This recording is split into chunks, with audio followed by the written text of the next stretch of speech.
Cloud pace की आज की वीडियो में हम देखते हैं गारमेंट शॉप का सॉफ्टवेयर। सबसे पहले हम स्टार्ट करते हैं पॉइंट ऑफ सेल से। तो पॉइंट ऑफ सेल के लिए हमने सेल्स सर्च के साथ ये पॉइंट ऑफ सेल का बटन है, इस पर हम क्लिक करेंगे और सबसे पहले हम रजिस्टर स्टार्ट करेंगे, जिसमें हम अपने एक ओपनिंग बैलेंस के साथ, फॉर एग्जांपल आपके पास पैटी कैश जो है वो 1000 है, इसके साथ हम रजिस्टर ओपन करेंगे।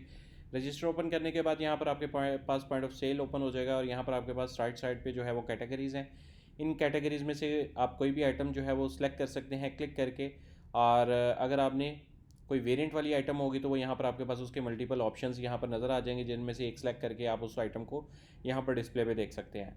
उसके बाद हमारे पास आपका जो लेफ्ट सेक्शन है, यहाँ पर आपके पास सर्च की ऑप्शन भी मौजूद होती है, जहाँ पर आप कोई भी आइटम जो है वो सर्च कर सकते हैं और उन सर्च आइटम को यहाँ पर देख सकते हैं।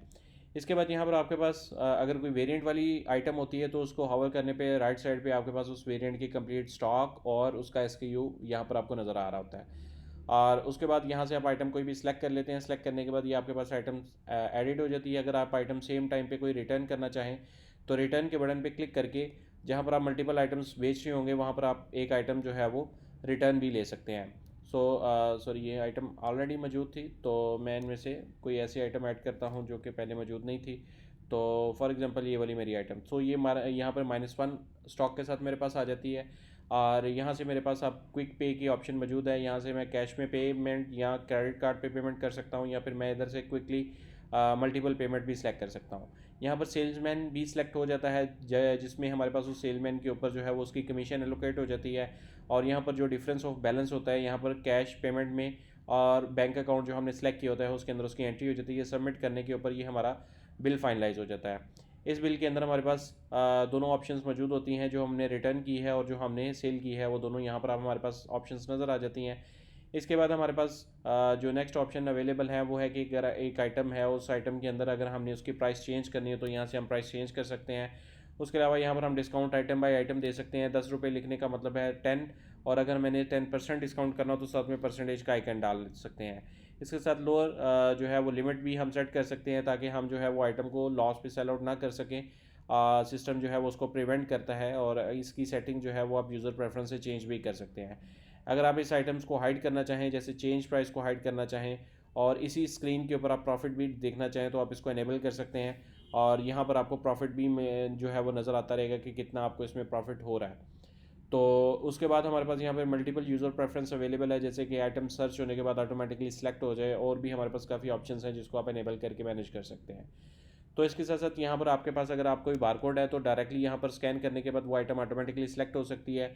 तो ये भी ऑप्शन यहाँ पर अवेलेबल होती है। और उसके साथ साथ हमारे पास अगर इस आइटम को आप सस्पेंड करना चाहें, होल्ड करना चाहें, तो आप सस्पेंड के बटन पर क्लिक करके सबमिट करेंगे तो यहाँ पर ये आइटम सस्पेंड हो जाएगी, जो कि बाद में आप जस्ट क्लिक करेंगे तो वो आइटम जितनी भी होंगी वो लोड हो जाएंगी।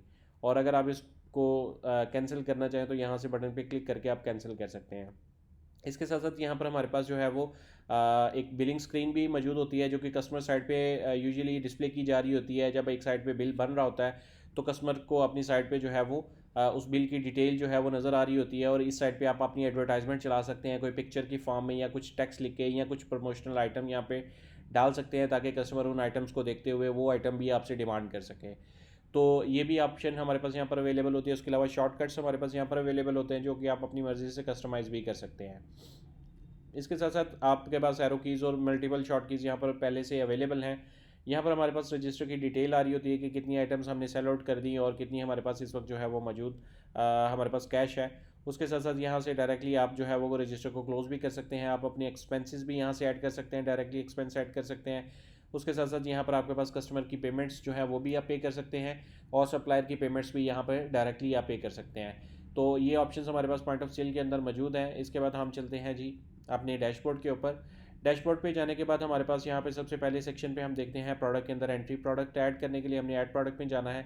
ऐड प्रोडक्ट में हमारे पास वेरिएंट और विदाउट वेरिएंट दोनों ऑप्शंस यहाँ पर मौजूद होती हैं। हमारा जो स्क्रीन है ये मिनी मोड पे भी अवेलेबल होती है, और अगर आप इसको एडवांस मोड पे ले जाते हैं तो एडवांस मोड पे हमारे पास मल्टीपल ऑप्शंस अवेलेबल होती हैं।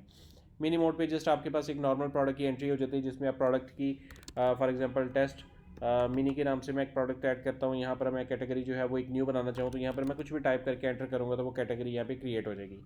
यहाँ पे मैं कॉस्ट प्राइस और सेल प्राइस ऐड करने के बाद जस्ट इसको सेव एंड क्लोज करूँगा तो ये मेरे पास प्रोडक्ट ऐड हो जाएगी। अगर मैंने आइटम को एडवांस मोड पे लेकर जाना हो तो यहाँ से मैं एडवांस मोड पे ले जाऊँगा और यहाँ पर मेरे पास मल्टीपल ऑप्शंस आ जाएंगी।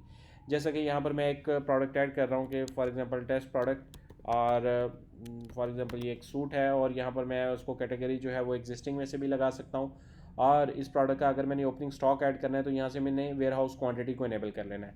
यहाँ पर मैं जो भी स्टॉक डालूंगा वो ऑटोमेटिकली सेट हो जाएगा। यहाँ पर मैं रैक भी सेट कर सकता हूँ कि ये मेरे कहाँ पर पड़ा हुआ है स्टॉक। उसके बाद मैं यहाँ पर इसकी मिनिमम एंड मैक्सिमम जो अलर्ट क्वांटिटी है वो भी सेट कर सकता हूँ। उसके अलावा यहाँ पर मेरे पास यूनिट मैनेजमेंट की ऑप्शन भी मौजूद होती है, तो अगर मैं ये ऑप्शन यूज़ करना चाहूँ तो मैं यूज़ कर सकता हूँ, अदरवाइज़ मैं यहाँ से इसको डिसेबल भी कर सकता हूँ। उसके बाद यहाँ पर मेरे पास नॉर्मल में कॉस्ट प्राइस और सेल प्राइस आ जाती है। यहाँ पे मैं cost price and sale price add करने के बाद अगर यहाँ पे ब्रांड एलोकेट करना चाहिए किस कंपनी की है तो यहाँ से मैं सेलेक्ट कर सकता हूँ या टाइप करके न्यू ऐड कर सकता हूँ। यहाँ से कमीशन भी ऐड की जा सकती है और उसके बाद यहाँ पर प्रमोशन भी लगाई जा सकती है। प्रमोशन में क्या है कि इस पर मैं 10% अगर ऑफ दे रहा हूँ तो यहाँ से मैं 10% भी लिख सकता हूँ। और अगर मैं किसी इसको फिक्स रेट पे दे रहा हूँ, जैसे कि मैं 200 पे दे रहा हूँ, तो यहाँ पे मैं 200 लिख दूंगा। ये प्रमोशन किस डेट से स्टार्ट हो रही है वो स्टार्टिंग डेट और कब ये ख़त्म होगी उसकी डेट भी सिलेक्ट करने के बाद यहाँ से डायरेक्टली सेव एंड क्लोज करूँगा तो ये मेरी आइटम जो है वो प्रमोशन के अंदर जो है वो अवेलेबल हो जाएगी।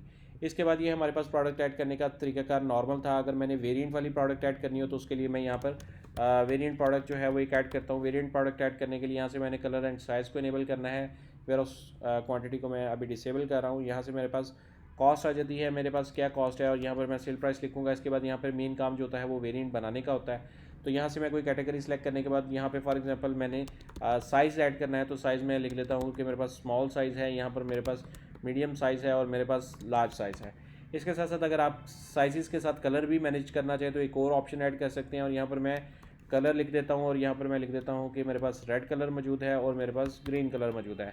राइट साइड पे मेरे पास ऑटोमेटिकली जो है उसके सेक्शंस जनरेट हो जाते हैं और इसके ऊपर अगर मैंने किसी एक वेरिएंट की प्राइस एडिशनली इंक्रीज़ करनी हो उसका मतलब ये है कि नॉर्मल सेल प्राइस तो 200 है, अगर मैंने ये वेरिएंट बेचूंगा और इस पर मैं 100 डाल रहा हूँ तो ये ऑटोमेटिकली 300 पे सेल आउट होगा।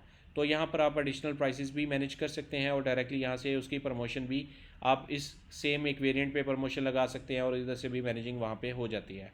उसको करने के बाद यहाँ से मैं सेव एंड क्लोज कर देता हूँ और उसके साथ साथ ये हमारे पास नॉर्मल प्रोडक्ट एडिंग का मैकेनिज्म है। अगर मैंने इसकी बारकोड प्रिंटिंग करनी हो तो यहाँ से मैं डायरेक्टली किसी प्रोडक्ट के ऊपर जाकर यहाँ से बारकोड प्रिंटिंग कर सकता हूँ। उसके अलावा मेरे पास बल्क में प्रिंटिंग की ऑप्शन भी है, मैं यहाँ से डायरेक्टली चेक लगा के यहाँ से इन सारी आइटम्स की डायरेक्टली जो है वो बल्क प्रिंटिंग भी यहाँ से कर सकता हूँ, बारकोड प्रिंटिंग। उसके साथ साथ यहाँ पर हमारे पास मल्टीपल और भी ऑप्शंस मौजूद हैं जिसके थ्रू हम प्रिंटिंग कर सकते हैं। फॉर एग्जांपल हम परचेज़ बनाते हैं और सबसे पहले तो परचेज़ बनाने के लिए यहाँ पर मैं प्लस के बटन से क्लिक करके एक नया सप्लायर ऐड कर सकता हूँ। सप्लायर ऐड करने के लिए यहाँ पर मैंने जो मैंडेटरी फील्ड्स हैं वो स्टेरिक वाली यहाँ पर मौजूद है, इन पे जो है वो मैं आइटम जो है वो ऐड कर सकता हूँ, सप्लायर ऐड कर सकता हूँ और सप्लायर अदरवाइज़ यहाँ से मैं ड्रॉप डाउन से भी सिलेक्ट कर सकता हूँ। उसके बाद यहाँ पर मेरे पास आइटम जो है वो मैंने यहाँ पे सर्च करके उसको आइटम को एज जो है वो परचेज़ में यहाँ पर ऐड कर सकता हूँ, उसकी कितनी मैंने क्वांटिटी परचेज़ करनी है और कौन सा वेरिएंट यहाँ से मैंने सेलेक्ट कर लेना है, सबमिट करना है। और तो यूँ आपके पास मल्टीपल जो प्रोडक्ट्स है वो आप परचेज़ में ऐड कर सकते हैं और ऐड करने के बाद आप इसको सबमिट करेंगे तो ये आपकी परचेज़ ऑटोमेटिकली जो है वो मैनेज हो जाएगी। आप परचेज़ भी यहाँ पर मैनेज हो जाती है और इस परचेज़ की पेमेंट भी आपकी ऑटोमेटिकली यहाँ पर मैनेज हो जाती है। इस परचेज़ के ऊपर डायरेक्टली जो है वो आप बारकोड प्रिंट कर सकते हैं, जितनी आइटम्स इसके अंदर होंगी वो ऑटोमेटिकली इसमें आ जाएंगी। यहाँ पर आपके पास कंटिन्यूस फीड आप एज अ स्टाइल सेलेक्ट कर लें और जो भी आपके पास साइज़ है, मेरे पास अभी 1.97 एंड 0.97 लिखा हुआ है, सो मैं यहाँ से QR कोड भी प्रिंट कर सकता हूँ। अगर मैंने बारकोड प्रिंट करने हो तो मैं बारकोड भी प्रिंट कर सकता हूँ।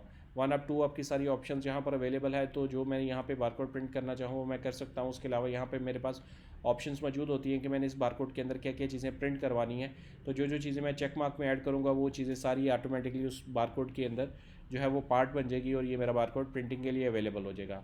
प्रिंट के बटन पर क्लिक करने के बाद मैं इसकी डायरेक्टली प्रिंटिंग कर सकता हूँ। ये मेरे पास प्रोडक्ट्स ऐड और प्रिंटिंग का मैकेनिज्म था। इसके साथ साथ अगर हमने सप्लायर के बैलेंसेस को मैनेज करना हो तो यहाँ से हमने सप्लायर के सेक्शन में आके पेड पेमेंट पे आ जाना है और यहाँ से आकर मैं सप्लाई सेलेक्ट करूँगा, इसका जितना पेबल बैलेंस होगा मुझे यहाँ पे नज़र आ जाएगा।